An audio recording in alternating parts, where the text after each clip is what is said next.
Live. We are live. So welcome to the Energy Ergonomics live cast, right? We are on Facebook, YouTube, LinkedIn for Woo! the first time ever. We have some viewers coming in. This is an interactive session, so we can see your comments. So definitely say hi. Let us know where you are from. Today is the first of several conversations related to human design, specifically authority in human design. We believe that it is the most important thing that you can learn. If you had to learn one thing in human design, this is it.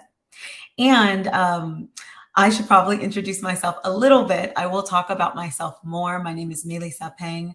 I am the creator of so many things, actually, as I think about it. But for today, we'll specifically focus on woofulness and energy ergonomics.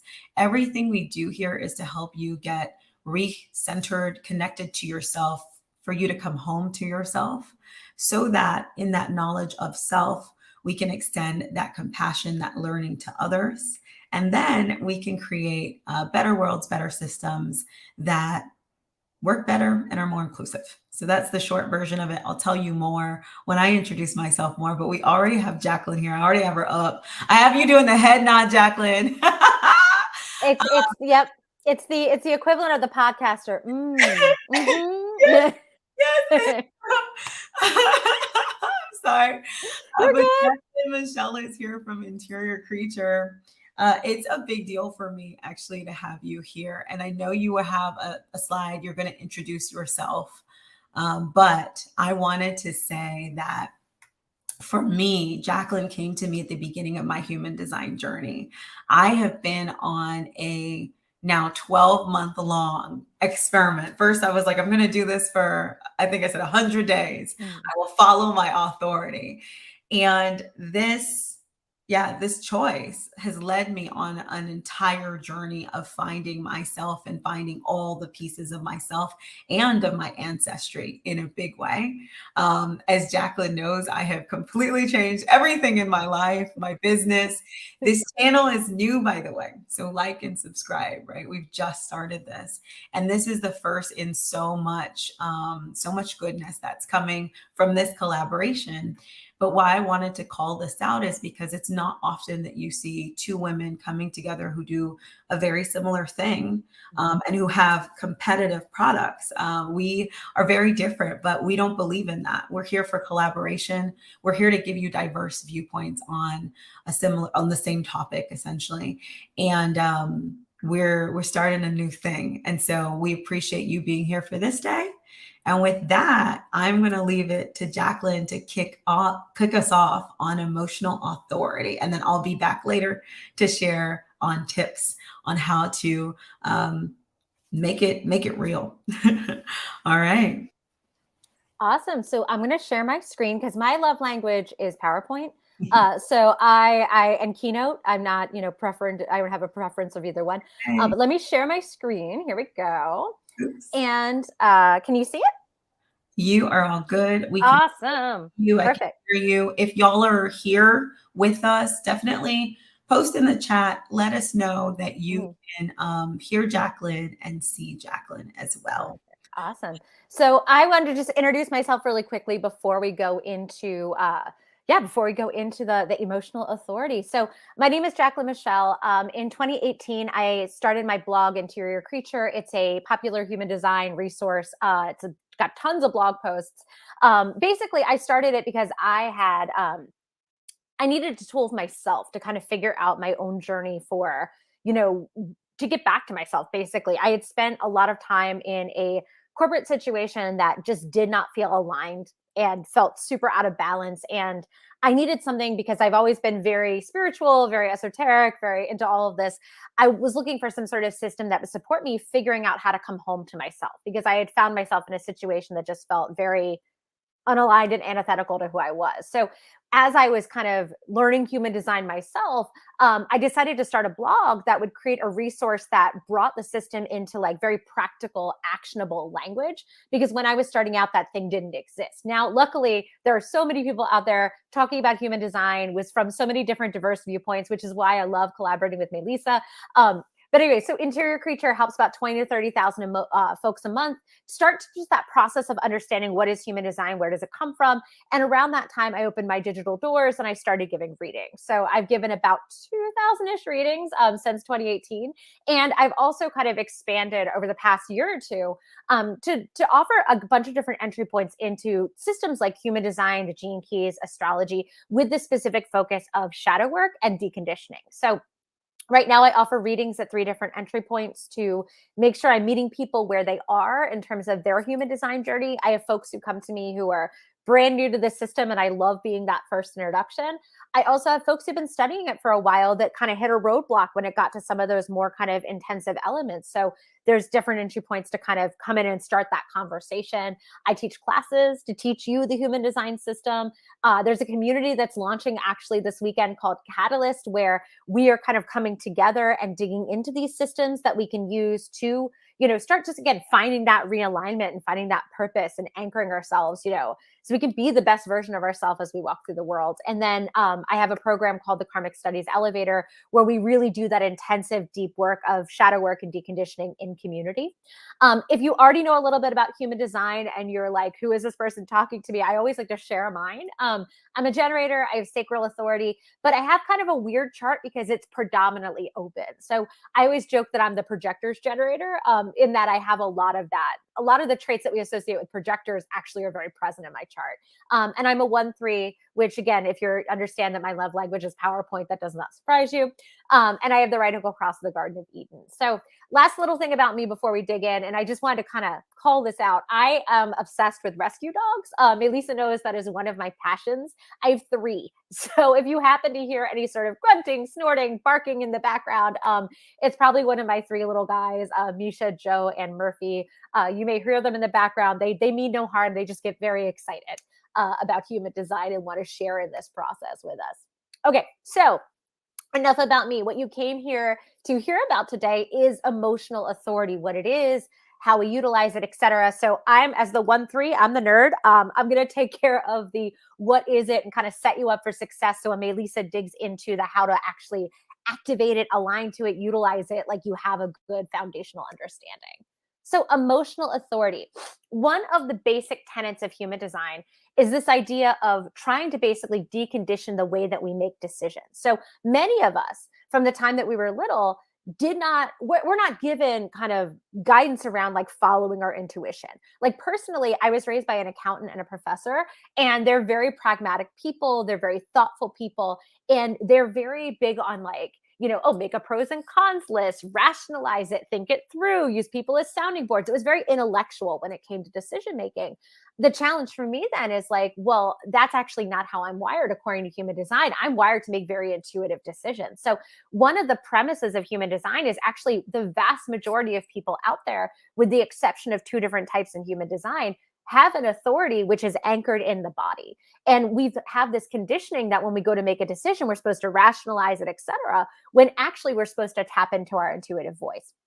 And one of the things I really love about human design is it empowers you with the knowledge to understand what that intuitive voice is, because it's a little bit different for each one of us, right? So we want to start with this premise of getting out of our brain, getting into our body. And if you're here and you have emotional authority in your chart, the thing we're going to listen to make decisions are our emotions and the emotional kind of wave that we go through when feeling into kind of massive decisions. So I want to talk to you about first the emotional solar plexus center, what it is, what it does, how it feels, and then we're going to dig into the different types. So that's another thing. If you've pulled your human design chart and you're here because you know you have emotional authority, make sure you're also checking out the type that you are. And I'm going to walk you through as well how to utilize your strategy in conjunction with your authority in a moment. But let's actually ground ourselves in what the solar plexus is and what emotional authority or solar plexus authority is. So in the human design chart, you'll see there's the graphic on the screen. There's that little purple arrow pointing to the right side on the bottom of the chart.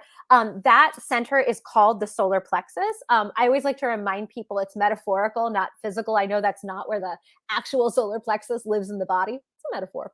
But anyway, so people who have that center closed. So if you have it closed in your chart, it's colored in. It's like shaded in. It's not going to be white. It's the most powerful center we can have closed in our body. And the way human design basically works is our closed centers are our clearest, loudest, truest, most consistent voices. So folks who have emotional authority, basically your emotions are the things that are the most consistent, the most balanced. When you get to your decision, they're the thing that's the most consistent. They're trying to guide you toward basically what you feel you're most emotionally invested in, what resonates with you emotionally the most, and like what you deeply, deeply care about. And so when you go to make a massive decision, your body is basically going, well, I need to figure out a few things. I need to figure out what I care about, what I'm emotionally invested in, what resonates with me the most. And typically that results in a wave. Mélissa is going to talk about a couple of the different type of waves I believe that people can have, but a lot of times people have to either pendulum maybe between big feelings of this is the worst idea ever, I can't do this, to pendulum to the other side of this is the best idea ever, I can do this. But basically your body's going through what I like to call an emotional dress rehearsal. So say you were making a massive decision around like taking a job offer, right? The emotional authority, it wants to feel into literally every single nook and cranny of that decision. And just like actors and actresses before opening night go through like a props, costumes, makeup, lights, sound, hair, dress rehearsal to see how everything's going to feel before they actually commit to opening their doors and inviting in an audience, the emotional authority wants to do that for your massive decision. So it's basically like, let me call in all of the little details I need to know. Let me pull in as much information as possible. And I want to explore emotionally every nook and cranny of that decision. So it does feel like you're dress rehearsing the decision. Like I'm going to feel into it and have all of the emotions if I say yes to this job offer. And I'm also going to feel into it and have all the emotions as if I say no to this job offer. And through that kind of, ebbing and flowing of emotion, you end up netting out with this feeling of calm, this feeling of kind of exhaling, of knowing where it is emotionally, that what feels like best in your body, what you feel is most emotionally resonant, what you care the most about. And that's the decision that you want to go with. Now, the challenge with this is that it takes a while. So for folks who have emotional authority, what I hope you've done is signed up for some of the other authority sessions that Mélissa and I are going to be teaching over the next couple of days. Because if you're, for example, a generator or a manifesting generator, for small decisions, you're not going to use your emotional authority. Could you imagine if we had to emotionally dress rehearse, like, do I buy that blouse? Do I have coffee with that person? We would get nothing done. Like nothing would happen, right? We want to reserve the emotional authority for like decisions with like stakes, consequences that are going to take massive time, energy, money, resources. So if you have, say, a sacral defined in your chart, your spleen defined in your chart, your self-center, like I want to invite you to come to those sessions as well, because understanding how those centers communicate to you is going to help you understand how to make smaller, like quotidian, day-to-day type of decisions, right? So emotional authority can take an afternoon. It can take a week. It can take several years to get that clarity. I like to think of it as like an 80-20. Like when you get to that point where you emotionally know what it is that feels the best, it's going to feel like an exhale. And it's also going to feel like this clarity around like, yeah, this is the thing. Like when I talk about it, I can feel how much I care. And I don't have that like pit of my stomach knotted, like this isn't right, or a sense of kind of emotional panic or emotional like grief over the thing that I'm not doing, right? So we want to combine this emotional wave with our type, right? So reflectors are the only types up on the screen that cannot have emotional authority. They have lunar authority because they don't have any centers in their chart defined. But every other type on the screen is a type that can have emotional authority. And everyone has in human design a slightly different strategy for making decisions, right? So we have people who are generators like myself. Our strategy for decision making is waiting to respond. Well, how does that connect with my emotional authority? I'm going to walk you through that in a minute. If you're a manifesting generator, you're still a generator. You have to wait to respond, but sometimes that actually behooves you to do a little bit of informing along the way. And actually informing as a man gen can help you understand more deeply where your emotional resonance kind of is living, right? So that's something we don't want to let go of. As a projector, remember, you're the guides in the community. You're here to be seen, heard, valued, included. As you're feeling into your wave, you're also waiting to make sure that you have recognition and you feel like your involvement is actively sought. So we'll talk about that in a moment. The only type that doesn't have the word wait in their strategy are manifestors. And what's challenging about that is the emotional authority is not instant, right? It's the most powerful center we have in our body, and it takes its sweet time. It's really going to figure out, like, how do I feel? And again, sometimes that could take a day, a week. My mom, for example, is an emotional authority manifesting generator. And I swear it took her about 3 years to figure out, like, when was the right time to retire. And every time I would talk to her, I could tell she was a little bit closer to, like, feeling into, like, what felt the most resonant, right? So manifestors are designed to kind of initiate and move fast and get these ideas and just walk toward them. So how does that work if you have emotional authority, right? I bet that's something you're asking. So we're going to talk about that in a second. So if you have the word wait in your strategy, which is everybody but the pure manifestors, the wait is not, a lot of people misinterpret the wait. A lot of people think of it as like, well, I can't do anything until something physically comes my way or someone else initiates me. They get way into the weeds is what that means. The way I understand wait is you're waiting for your body to talk to you. That's how strategy works with authority. The wait, if you have it in your strategy, is prompting you to stop, feel into your authority before you take action. So if it is a massive life decision, do I take this job offer? Do I expand my family? Do I sell everything, buy a van and go travel around the country? Like, you're waiting to make sure that in the case of emotional authority, you're like, yes, I care about this so deeply. I am emotionally invested. Like, it feels like it so resonates with me on a deep level. I've gone through my entire wave. I felt into the highs. I felt into the lows. I have that 80% clarity of like, yeah, this is it. This is the path forward, right? So you want to wait and feel that first before you take action. And again, manifestors, I got you. You're a little bit different. We'll talk about that in a second. Okay, so let's walk through each of these different types again. So you might have also seen emotional authority depending on, again, what software tool you are using to run your chart. You may have seen it listed as either emotional authority, solar plexus authority. Some people refer to it just as the emotional wave. But basically, again, it is that most powerful center in your body. And it is trying to help you figure out, how do I feel? What am I most emotionally invested in? What resonates with me the deepest? Of the types that can have emotional authority, as I mentioned a moment ago, everybody but reflectors. Reflectors can't have emotional authority because their solar plexus is open. You have to have it closed in your chart for this to be your authority. And I want to also flag that too, like, as someone who's a generator who has an open solar plexus, I've definitely been guilty before of making decisions when I felt emotional. Thank goodness I found human design, because it's like, no, that is not supportive to you. That is not helpful to you. In fact, that could be self-destructive. So for emotional authority really is reserved for people who have consistent access to the intelligence and the information from their solar plexus center. So again, generators, manifesting generators, projectors, manifestors, y'all can have emotional authority.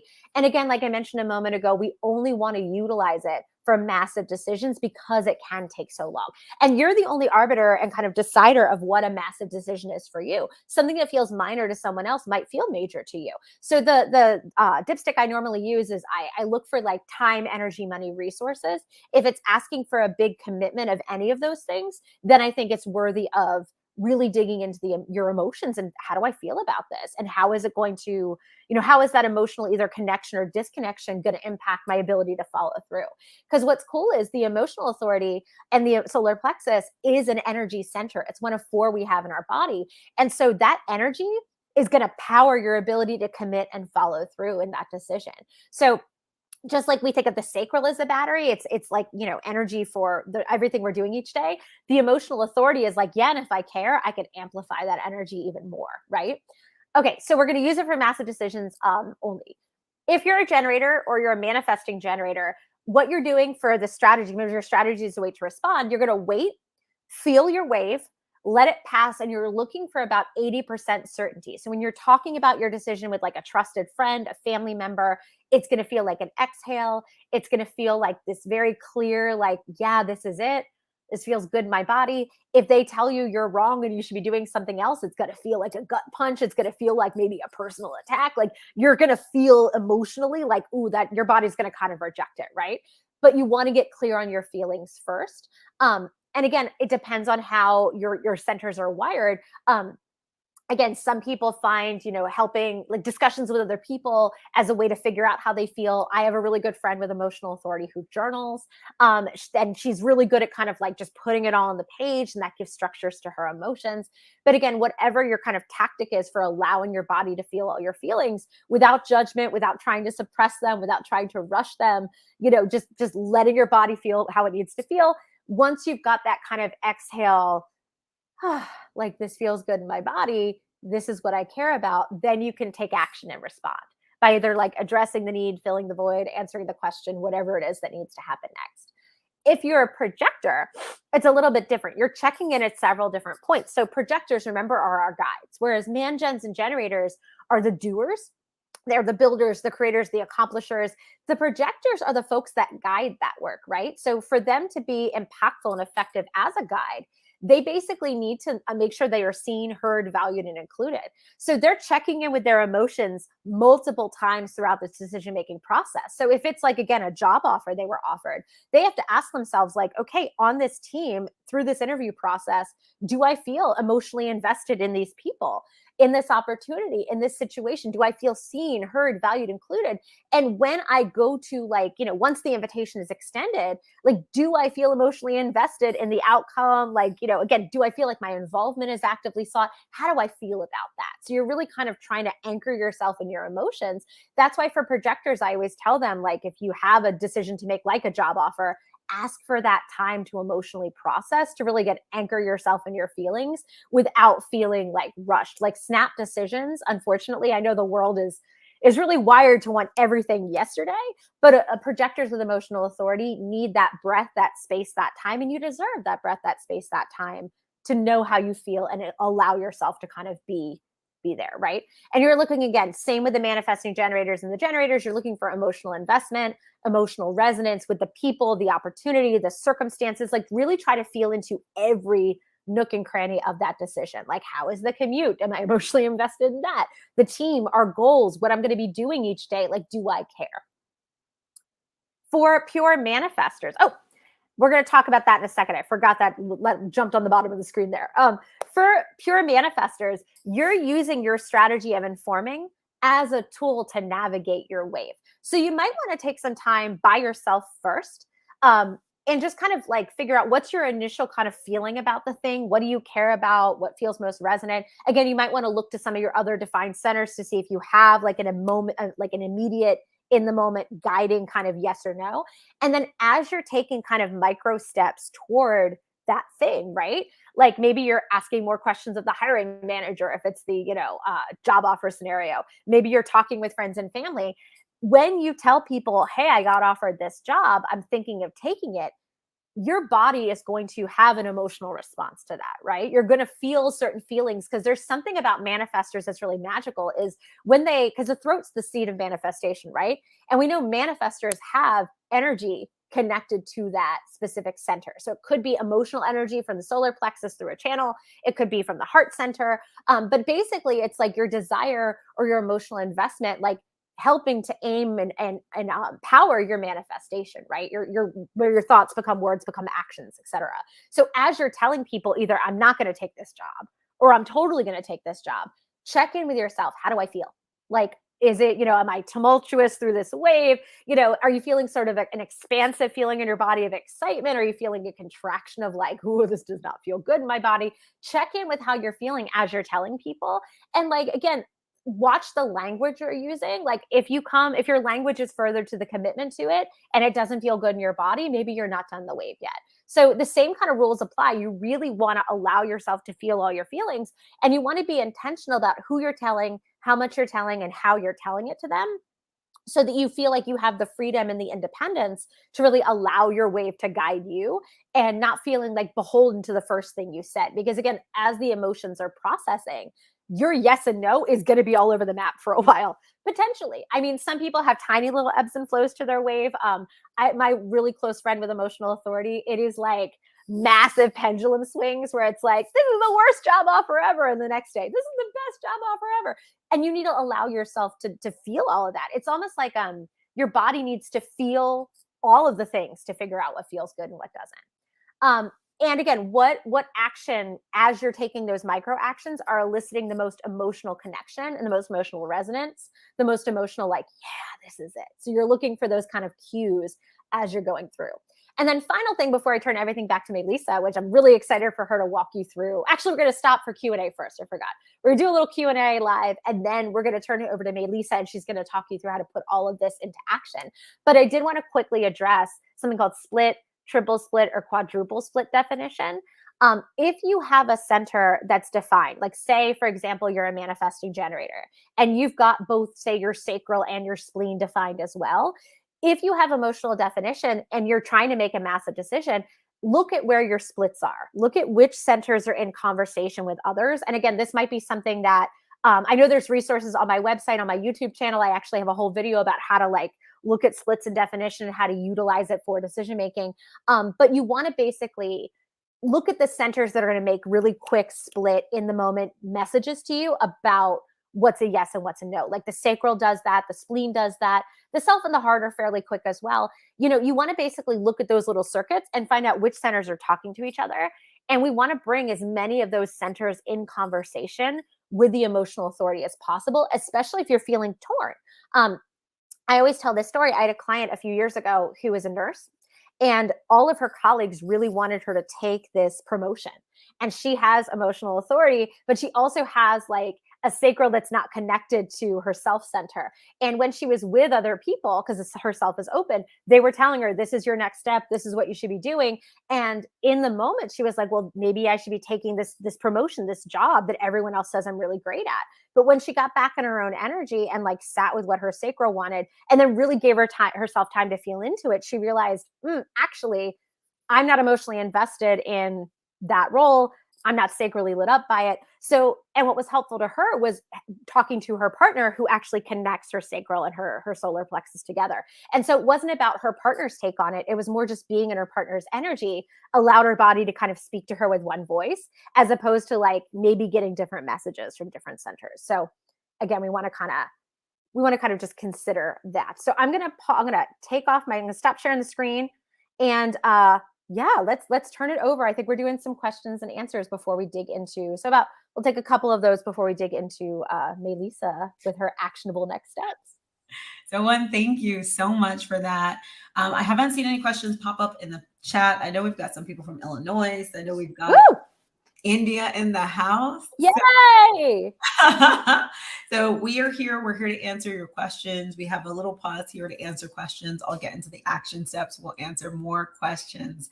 And so if you are in the room, take advantage. We can see your comments. Comment in any place you are watching from, the YouTubes, the Facebooks. And then we will respond. So I'll give people 1 minute, I think, to ask questions. And in the meantime, can you tell us about Catalyst, Jaclyn? Oh, Catalyst is my baby. So it's funny because I call Mélissa a catalyst all the time, because I think of the word catalyst as like someone who kind of lights a fire or ignites a spark in you that kind of sets you on the right path. And that's one of the things I really admire about you and your work. Like, you're such a catalyst. You're a catalyst for me. You're a catalyst for everybody you come into contact with. But it's funny, you and I both have a deep connection to that word. I wanted to create a community where we could catalyze each other. So there's 2 levels to it, or 2 kind of separate communities. There's a community called Catalyst Spark. It's for folks that are just kind of like starting their spiritual journey. They really want like a community of folks because they're learning the language. Like maybe you're stumbling into astrology for the first time, or just learning about human design, and you don't want to, maybe you want to feel that support of, yeah, we're all learning and we're all learning together. There's a community for you. And our first events this weekend, we're actually doing birth chart basics and learning the foundational elements of human design. So there's information on my page about that. We would love to have you join us. There's also Catalyst Fire for folks who are a little bit more farther along on their journey and they just want to nerd herd. They want a coven of folks they can nerd out with and have those higher level conversations. So it's more of just like both communities are really valuable. It's just the level of depth of our conversations is going to be a little bit different. But we also have a book club. There's a monthly event. So definitely if you go to interiorcreature.com/catalyst, you can see about both programs and, see which community is right for you. Awesome. Thank you so much for sharing that. So Of course. first question coming in from Ooh, Sarah. I Sarah, see. thank you so much. So Sarah says, hi, I'm an emotional with the voting channel 55 to Woo. 39. And what happens to me is sometimes I really don't know my answer. I wait and I don't get a clear answer. Do you have any suggestions? Now I'm going to pop out of the stream so that you, or actually, yeah. You can answer this question too. That's true.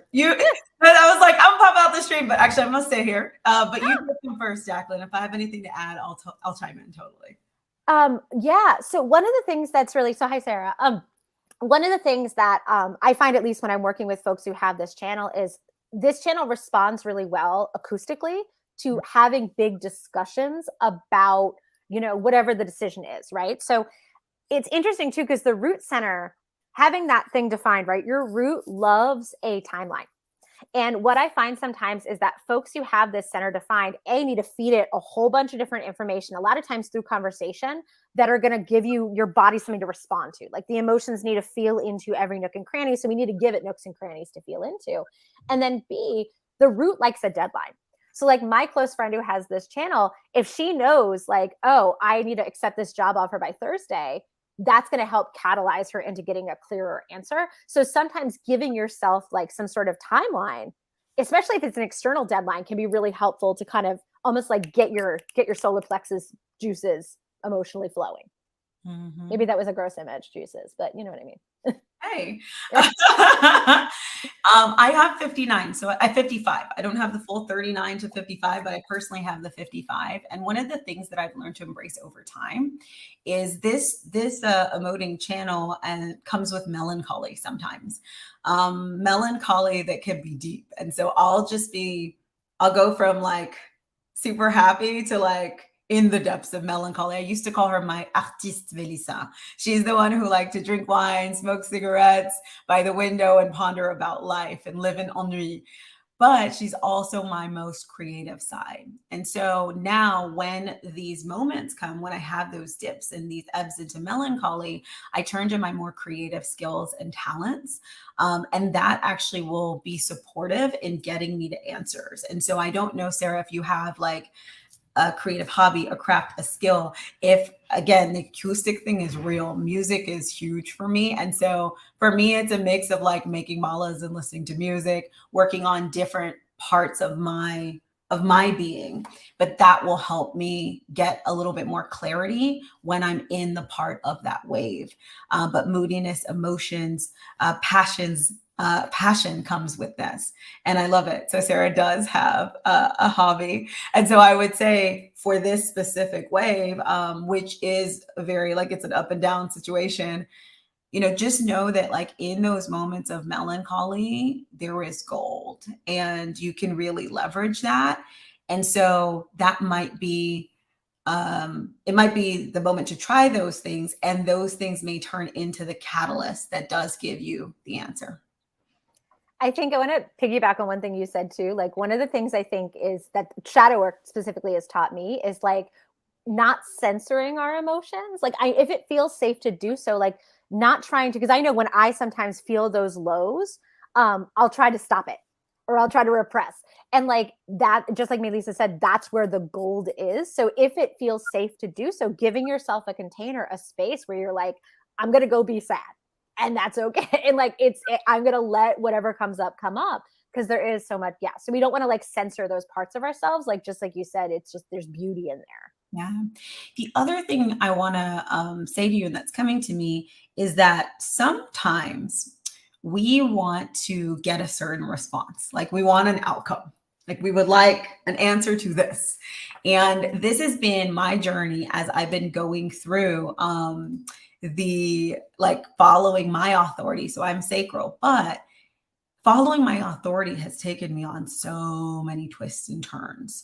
And so when I'm in these periods of melancholy that does come with my 55, Sometimes I'll have an epiphany. That epiphany is a creative project, a thing. Like crystals was a whole thing. And then I was like, I'm going to buy a bunch of crystals and start a crystal store and make malas. And if I had sat there and like tried to force myself to get to the other answers or to build the other things I thought that I needed to build, I would have missed out on this entire journey.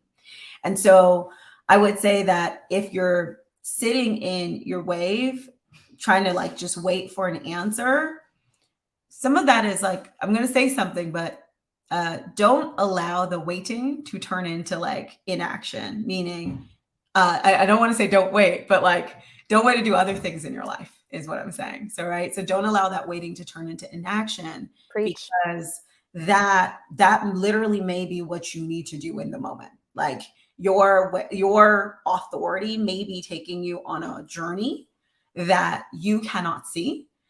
You will see it one day in hindsight, hopefully, but you cannot see it right now, but it will guide you where you need to go. Yeah. Surrender. All of this is an act of trust and grace and surrender. Yes. All right. So we've got another question popping up, and I am so sorry. I do not want to butcher your name. I'm going to go with Sarab, and feel free to write the pronunciation and I will totally correct it because I am very much that person who wants to pronounce names correctly.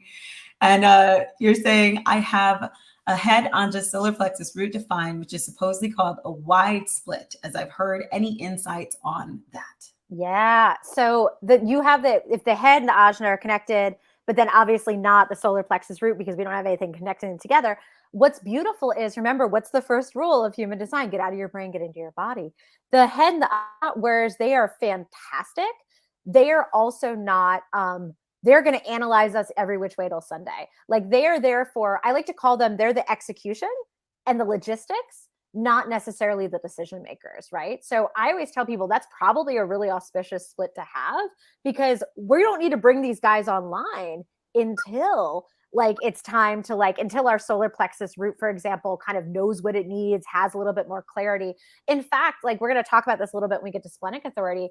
The brain sometimes can make us second guess, to make us what if, to kind of talk us out of following what our body knows to be true. So what I always try to get people to do, and it's easier said than done, is try to like turn down the volume on the brain, try to turn up the volume on the body. And then once you have that clarity, then the brain is like, great, give me something to do. Logistics, especially with your closed mind. Like the head's like, great, give me a problem. And the mind's like, I'm gonna solve it right now. What are we gonna do? So it's actually a better split to have. I wouldn't worry about bringing those to connection for big decisions.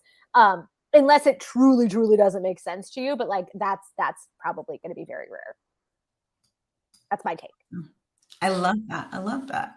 So we are going to keep, if you guys have more questions pop up, keep popping them in the chat. We'll take them in a second Q&A section that is coming after I go next.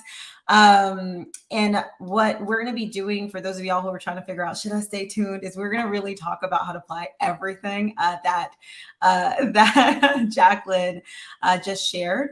And we are also, if you've popped on because you're on YouTube and you haven't registered, please go and register because I'm going to be sharing. I love that.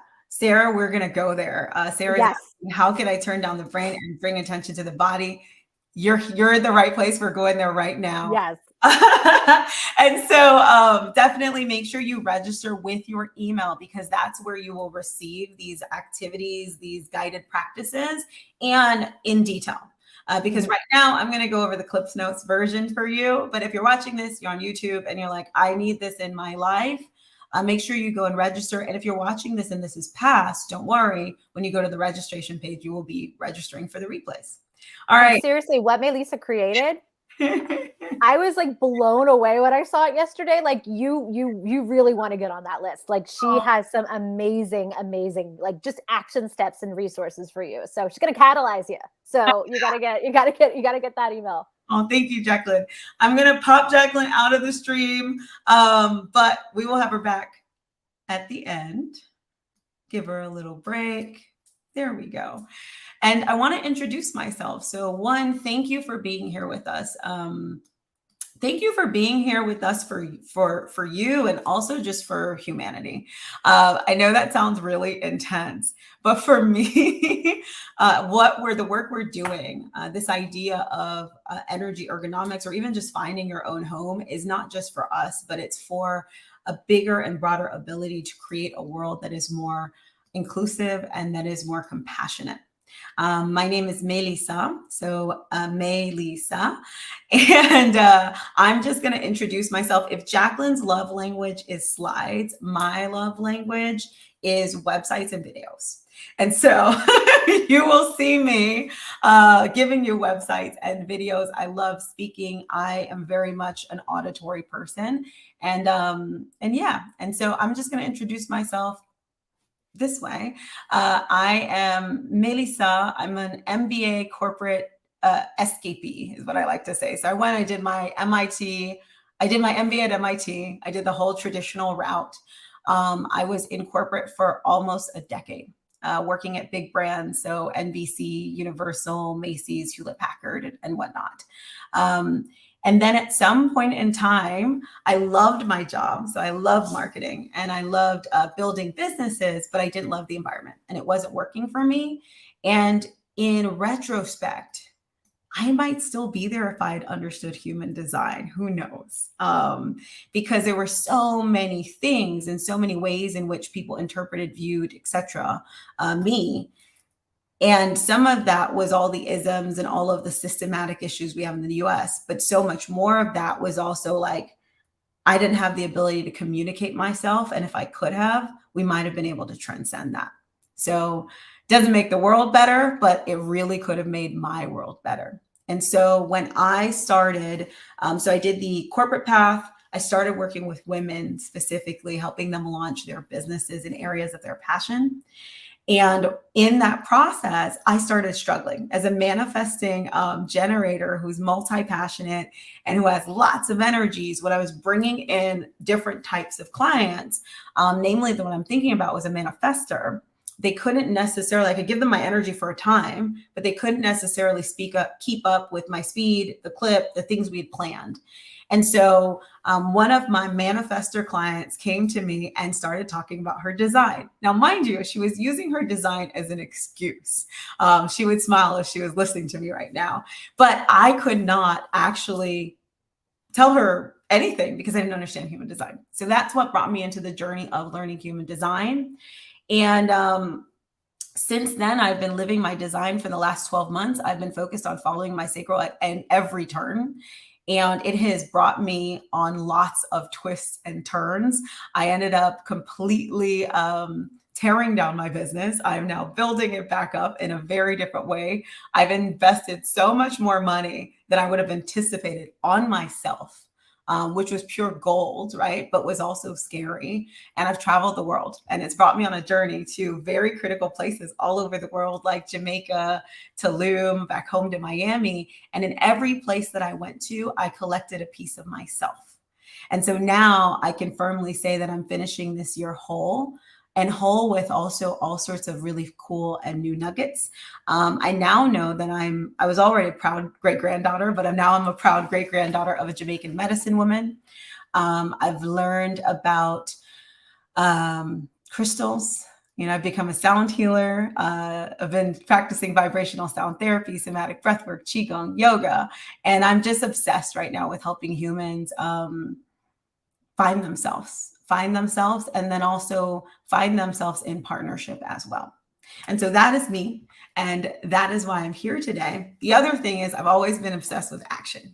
Back when I was teaching marketing and I was doing my workshops, I would say that if you are leaving my room, you are leaving with an action and you are going to walk away.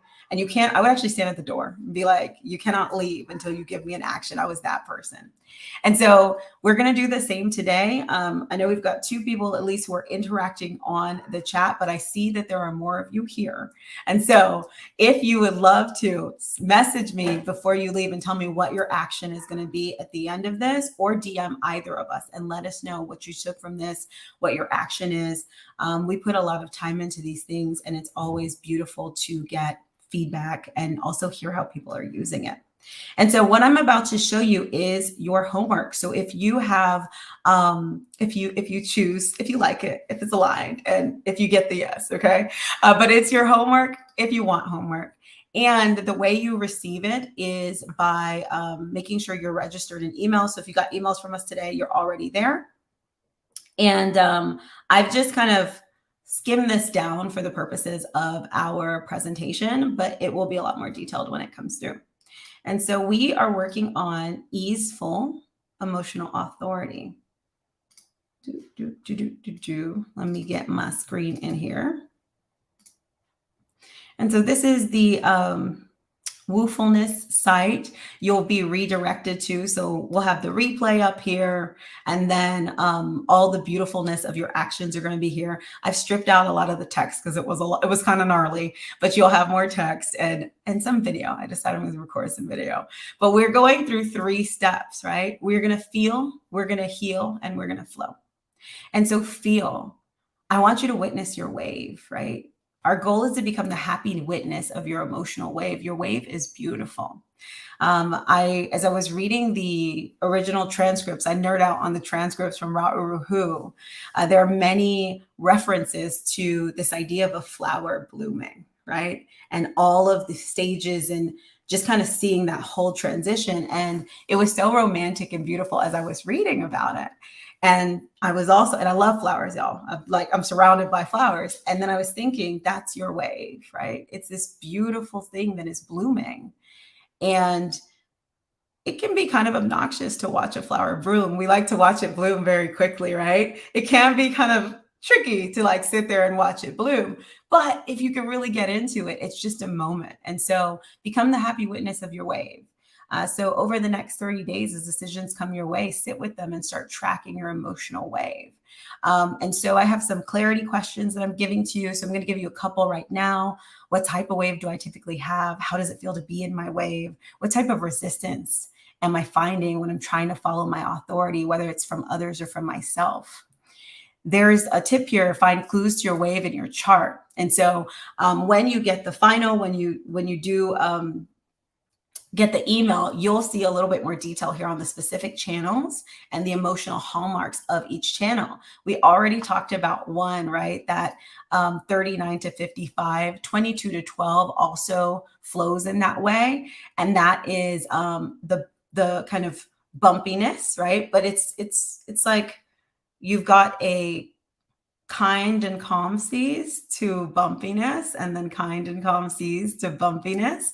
And so moodiness, emotions like melancholy may be cues that that's your wave. We've got the really bumpy ocean. That's the up, down, up, down, up, down. And that's 36 to 35, 41 to 30. And so there's also a relationship to desire here. So all of these things, the emotional hallmarks, the cues for what your wave might be, we'll include those. I'm going to just give the build, because that was another one that Jaclyn mentioned: 19 to 49, 37 to 40. So again, different hallmarks, different ways to poke around in your chart and get nerdy with it. But you're also you, and you can literally just sit there and track it, watch it, journal it, document it. And think about it. So what's interesting for me is I do not have emotional authority, but I do have a PMDD. And so for me, that gives me a different time periods, these dips in my moods. I'll just literally get depressed for absolutely no reason. It's fun having 55 in the PMDD. And what I've learned is to track it over time and really pay attention. And so journaling, other things may be a way to witness your wave, but that's the big one. Calm. Calm, I've created an acronym for you called CALM. And so this is my framework for those with emotional authority. The C is catch your breath. Catch your breath. When I say catch your breath, I actually literally mean to catch your breath. Take a moment, take 3 breaths, breathe deep, and catch your breath. Breath work is such a good recommendation for people with emotional authority, especially because when you get into like the nitty gritty of emotional authority and the solar plexus, it's also linked to the nervous system. And there's nothing like breath work for calming the nervous system. And so catch your breath, take some deep breaths with the longer exhales. So this is coming back to Sarah's question, how can I turn down the brain and bring attention to the body? When we are breathing and we are focused on our breathing, and I'm talking like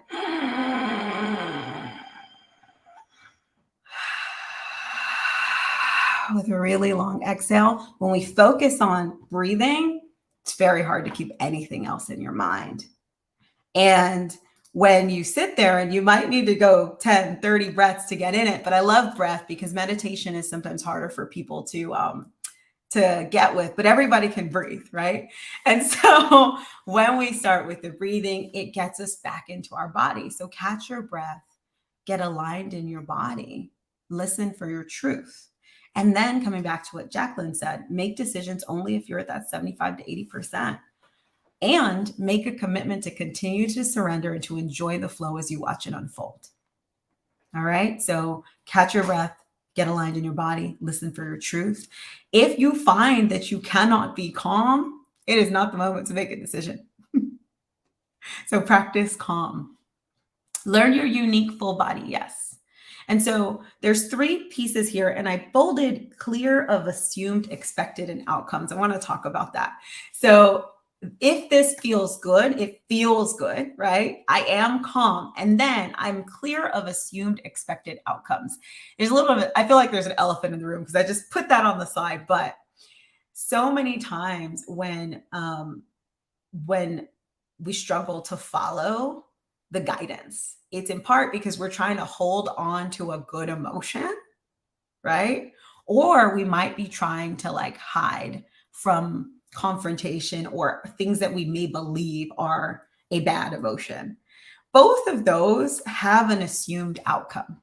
And so again, this idea of surrender, release expectations is really important. So as you're making those decisions, check in and say, are there outcomes I'm assuming?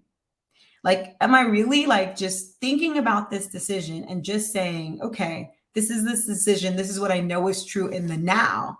And if it goes, it could go sideways. I don't want you to go into the the loop of that. But do I have any assumed and expected outcomes that are hanging out in here where I might need to consider this a little bit differently? And then for our full body, we get to use our defined centers to help us. And so these are actually mostly Jaclyn's words, right? Because I learned this from Jaclyn when I was first learning. So defined sacral, do I have energy for this? Now I added the now. It's a big now, because I would be that person be like, yeah, I got energy for this. I don't have energy for this now. I'll have it now. And so you're like, but I have energy for it in like 5 days or in 10 days or in a year, right? So I add the now just to keep us grounded in the now. But if you have a defined sacral, like I have energy for this now, that needs to resonate with you. I can commit to this now if we've got a defined root. I want this now if we have a divine heart. This is aligned with me. This comes in my words now, me or my brand now. Sometimes I'm very into the business decisions, right? And then the spleen, this feels safe. And I love the word healthy too, like healthy for me now. Okay. Then the now plus how method. When you go into this, there'll be a little bit more about this, a little video from me. But I always think about the now, like I will get to places where I know I want something, right? My heart is like, yeah, I want it. My sacral is still saying no. And so sometimes we want to force a decision, or we truly believe that we have a calling for a decision. And oftentimes I find that when that's the case and we're still not getting the yes, there's something that needs to change as it relates to the now or the how.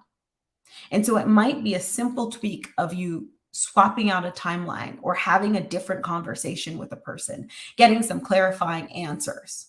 And that little bit can change your answer. And so try the now plus how method. So that's the first piece. And then we have so many more things in here, but we're going to run out of time. So I'm going to give you a very quick run through of what we have left here for you, because we've got to go talk about splenic authority. And just know that everything is going to be in your exercises, in your emails. So heal is my framework for shadow work, and also like expansion work, abundance work. It's a combo of shadow and abundance. So we are going to heal any judgments regarding your beautiful wave, any patterns related to your glorious wave.